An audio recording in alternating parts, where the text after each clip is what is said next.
तो कैसे हो दोस्तों? आशा करता हूँ कि सब ठीक होंगे। तो हम लोग अब आ चुके हैं लेक्चर नंबर 2 पे। जैसे कि मैंने पहले लेक्चर में बताया था कि हम सेकंड लेक्चर में स्टार्ट करेंगे data science with Python, lecture 1। ठीक है? तो हम जैसे ही सोचते हैं डाटा साइंस विद पाइथन, हमारे दिमाग में एक क्वेश्चन आना चाहिए कि why we need a programming language? Why we need a programming language? अब इसका सिंपल सा मैं तुम्हें आंसर देने की कोशिश करता हूँ। सपोज करो ये इक्वेशन है, ठीक है? ये इक्वेशन है y is equals to 4x plus 2y। इसको तुम्हें बताना है कंप्यूटर को, कंप्यूटर में फीड करना है, ठीक है? तो तुम कैसे करोगे? इस तरीके से करोगे, we need a set of instruction to feed this which is called script, list of instruction. अब तुम ये जब फीड करोगे, ये जब कंप्यूटर को फीड करोगे, तब वो समझ पाएगा कि अच्छा ये बात हो रही है, तब उसे पता चलेगा। तो इसीलिए प्रोग्रामिंग लैंग्वेज की यूज़ होती है। तुम्हें प्रोग्रामिंग लैंग्वेज समझ में आ गया है? अच्छा सर, ठीक है सर, समझ में आ गया। अब हम एआई एमएल में कौन सी लैंग्वेज यूज़ करते हैं सर, बताइए। यार अभी तक तो ऑब्वियस हो जाना चाहिए कि हम कौन सी लैंग्वेज यूज़ करते हैं, बट हाँ, पाइथन तो तुम्हें पता चल गया है कि पाइथन तो यूज़ होता ही है सर। इतना तो हमें समझ में आ गया, इतने तो हम बेवकूफ़ नहीं है। आप इतने जैसे टॉपिक लिख रहे हो डाटा साइंस विद पाइथन, तो पाइथन तो हो गई। बट हाँ, तुम आर के साथ भी इसको कर सकते हो। ये एक और लैंग्वेज है, अगर तुमने कभी नहीं सुना है तो अभी सुन लो।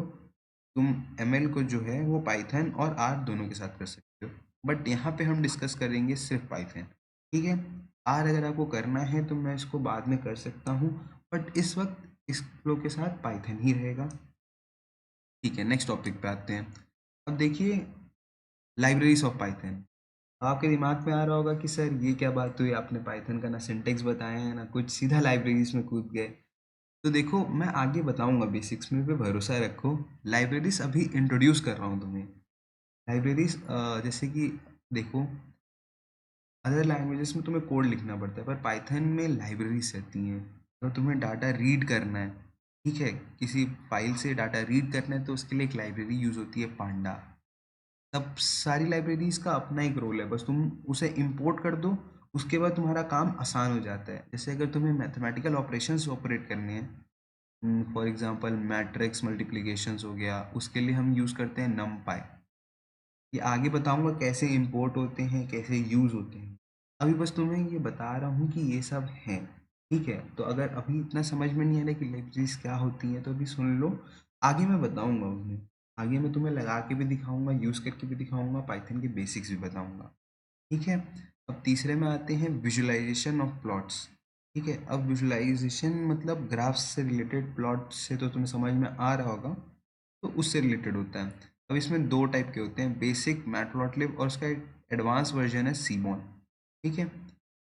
अब कुछ स्टैटिस्टिकल डाटा होता है, उसको अपन इससे देखते हैं, साइपाई से।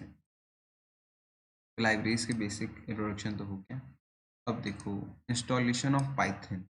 अब इंस्टॉलेशन ऑफ पाइथन तुम चाहते हो कि मैं तुम्हें इंस्टॉल करके दिखाऊं कि नहीं, ये तुम बताओ मुझे कमेंट बॉक्स में। अगर तुम बोलोगे कि सर हमें दिखा दो इंस्टॉल करके पाइथन एक बारी, तो मैं वो भी कर लूँगा।